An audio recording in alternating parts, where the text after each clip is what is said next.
Sebanyak 6.000 lebih warga Ogan Ilir menjadi pengguna jaringan gas alam untuk rumah tangga yang diberikan dari Kementerian SDM RI. Namun, untuk tahun ini PT Petrogas Kabupaten Ogan Ilir yang mengelola jar gas rumah tangga tidak melakukan pemasangan baru. BUMD di Kabupaten Ogan Ilir mengusulkan program jaringan gas ke rumah makan dan pondok pesantren yang ada di Kabupaten Ogan Ilir, agar nantinya dapat disetujui melalui dana penyerataan modal di tahun 2021 ini. Kita berhasil melakukan aktivasi tepat waktu.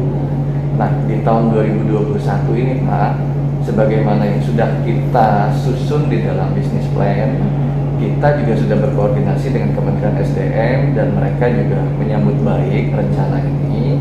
Kita akan mengembangkan jaringan untuk pelanggan kecil, Pak.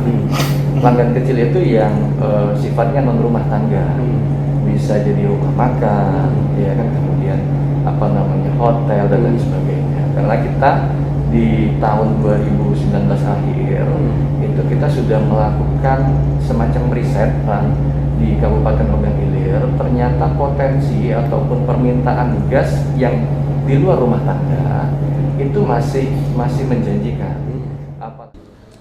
Jika disetujui, jaringan gas ke rumah makan dan pondok pesantren ini akan dikelola sendiri oleh PT Petrogas dan diharapkan dapat memberikan dana bagi hasil bagi pemerintah Kabupaten Ogan Ilir dengan menambah pendapatan asli daerah.